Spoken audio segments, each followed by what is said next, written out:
मोनाली उदास होऊन खाली पाहू लागली.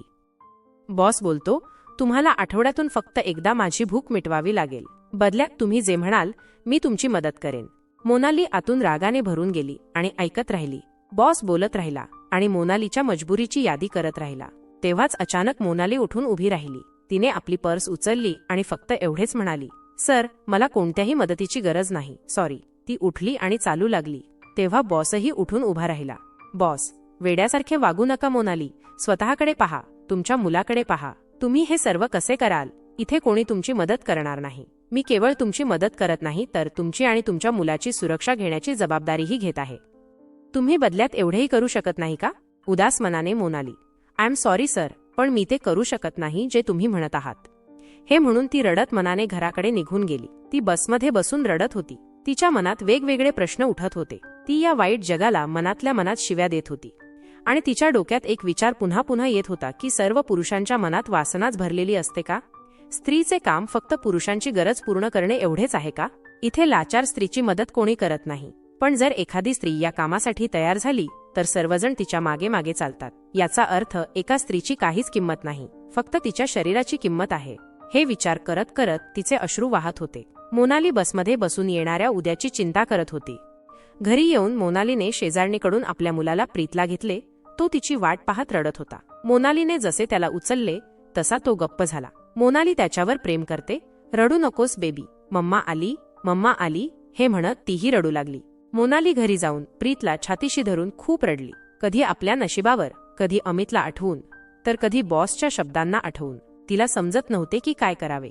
ती प्रीतकडे पाहत होती आणि मग त्याच्यावर प्रेम करत रडू लागत होती. तिच्याकडे फक्त एकच आधार होता. मोनाली फक्त प्रीतसाठी जिवंत होती, नाहीतर तिची जगण्याची इच्छाच नव्हती. मोनालीने बॉसला नकार दिला, पण आता तिला कोणत्याही दिशेने काही आशा दिसत नव्हती. अजून 2 दिवसही गेले नव्हते की एक आणखी समस्या उभी राहिली. संध्याकाळी जेव्हा मोनाली घरी आली तेव्हा शेजारचा मोठा मुलगा विजय आला आणि गेटवर टकटक करू लागला. मोनालीने गेट उघडले. विजय प्रीतलाही सोबत घेऊन आला होता. त्याने प्रीतला मोनालीच्या हातात दिले आणि उलटे सुलटे बोलू लागला. तो म्हणाला, अहो सांभाळा तुमच्या मुलाला. जर याची देखभाल करू शकत नाही तर याला जन्माला का घातलंत? आम्ही तुमचे ओझे का सांभाळावे? याला तुमच्याकडे ठेवा. आम्ही तुमचे नोकर नाही आहोत. मोनाली घाबरली. तिला काही समजत नव्हते. ती पुन्हा पुन्हा विचारत होती की काय झाले भाऊ, सांगा तर खरे काय झाले? पण तो काही सांगत नव्हता. फक्त तो बोलत चालला होता. काही वेळ बोलल्यानंतर तो रागाने आपल्या घरी निघून गेला. त्याच्या जाण्यानंतर समोर राहणारी स्त्री म्हणाली की बहीण, आज त्याच्या पत्नीशी भांडण झाले. ती तिच्या माहेरी निघून गेली आणि आता त्याचा पती रागात फिरत आहे. त्यांच्याकडे तुमचा मुलगा सोडू नका. आम्ही दोघेही नोकरीवर जातो, नाहीतर आम्ही सांभाळून घेतले असते. मोनाली म्हणाली की काही नाही बहीण, मी तुमची मजबुरी जाणते. एवढे म्हणून ती आत निघून गेली.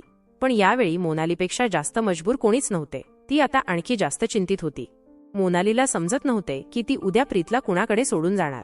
ती अजून विचार करत होती की दरवाजावर टकटक झाली. तिने विचारले, कोण आहे? तर विजयचा भाऊ दीपक म्हणाला, मी दीपक आहे. तिने घाबरून गेट उघडले. तो मुलगा म्हणतो, मी आत येऊ शकतो का? मोनाली मान्य झाली. आत जाताच त्याने मोनालीची माफी मागितली.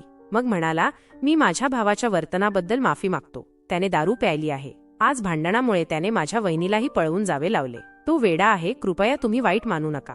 मोनाली, नाही, काही नाही, सर्व ठीक आहे. मग तो पुढे बोलू लागला, पण त्याआधी त्याने पाणी मागितले. मोनाली पाणी घेऊन आली. तो पलंगावर बसला होता. पाणी पिल्यानंतर तो म्हणाला, काळजी करू नका. माझी वहिनी नाही तर काय झाले? मी तुमच्या मुलाची काळजी घेईन आणि माझ्या भावाची चिंता करू नका. तसेही तो आज कुठेतरी बाहेर जाणार आहे आणि 3 ते 4 दिवसांनी परत येईल. तो तुमच्या मुलाला काही करणार नाही, चिंता करू नका. मोनालीने म्हटले, थँक्यू, पण एकटे कसे मॅनेज कराल?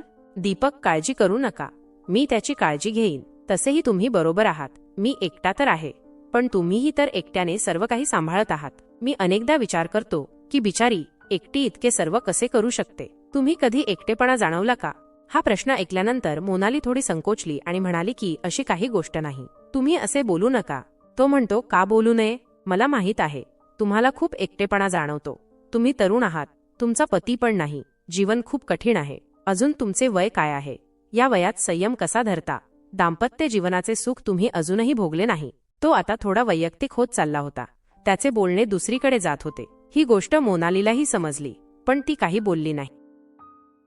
दीपक म्हणाला, तुम्ही इतक्या तरुण आहात, अजून किती दिवस अशा स्थितीत राहणार? तुमच्या शरीराच्या गरजा नाहीत का?